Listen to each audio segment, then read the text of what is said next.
Hello and welcome to the Daily Brown Bag. Today we're going to be talking about Bing's top 10 SEO myths. I'm Chad Hill and I'm joined by Adam Stetzer. Hey, good afternoon, Chad. Welcome to the Brown Bag. Last month we saw a list of SEO myths come from Google and Matt Cutts, and Bing has jumped on the bandwagon and published their own list of SEO myths. So we're going to go through the top 10 here in a second, according to Bing. But one of the things we wanted to point out right at the top was something that they said that was eye-catching, Chad, and I think will be good for debate as well after we go through the list, which was this. This is coming from Bing's Webmaster blog, and they said links should be a surprise. In other words, you shouldn't know a link is coming. And this echoes very much the philosophy we heard from Matt Cutts, saying you really shouldn't do anything to encourage a link last month, which I know there was a lot of buzz around the SEO community. So here we've got an interesting statement. Links should be a surprise. I want to talk about that, Chad. But first, let's go through the top 10 lists of SEO myths, and then let's circle back around to this. Okay, remember now these are the myths, so sometimes you have to sort of remember by saying a positive or negative, but we're going to run through. These are all the myths. So you need to rank number 1 to succeed. That's a myth. Number 2, that a good title tag will save you. Number 3, social is a silver bullet.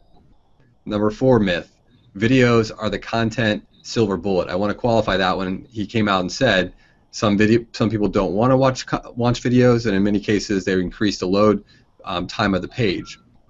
Number 5, purchasing ads will improve your rankings.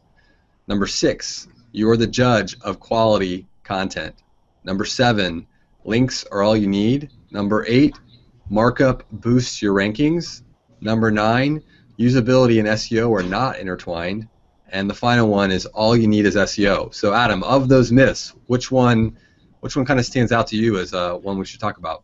Well, I think they're all actually, when you read down the list, fairly rational that we know these are not true. But I think it was in the context of number 7 where Bing went maybe a little too far, saying, yeah, links should always be a surprise to you, which is getting some attention and some chatter. I think these other ones are actually pretty reasonable to think about. That they're really, and we've talked about this for years, Chad, there are no silver bullets.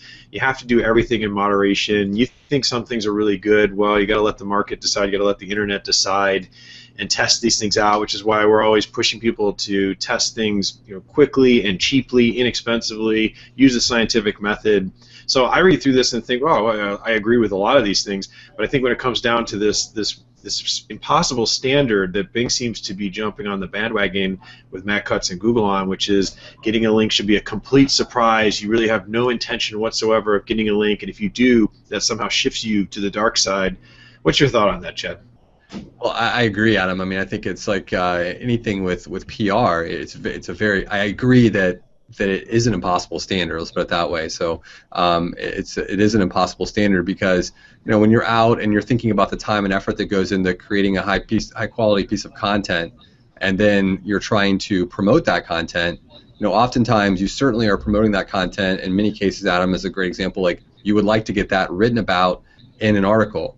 And then it's sort of whether or not you leave it up to surprise or whether there'll be a link back to you. I mean, I guess sometimes that is the case, but oftentimes, that the person you're talking with, there is that person understands and wants to cite you, and you certainly aren't going to say, well, just surprise me if you cite me. It seems odd, doesn't it?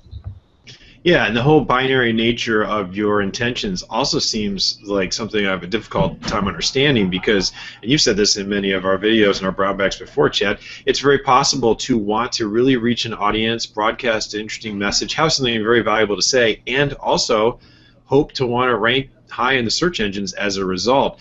And they seem to position it as it's either or, which just isn't how real life goes. And the thing I find difficult is once people understand that backlinks are part of the algorithms and do help you rank, then everything they do may have multiple intentions, and they can't understand that just because they've been told these are in the guidelines. So I find this a little bit frustrating because it's very hard to put into practice in practicality. And for folks like the folks we're talking to right now and ourselves and our clients, where we're trying very hard to follow the rules and really promote good quality and really stay in between the lines when you can't practically apply a rule. It becomes tough. But I think otherwise this list is very interesting, and it echoes a lot of the things we would probably agree with, which is don't go searching for silver bullets. Don't expect things to move super quickly. To get meaningful traffic is going to take a long time. It's a lot of testing, a lot of failure, figuring out what works and really driving to higher quality, and that's an iterative, slow process, but you'll get feedback from your analytics. At least that's our take on this. We'd like to hear your thoughts. That's our brown bag for today. Subscribe and join us back tomorrow, and maybe surprise us with a link, but we're not asking for that.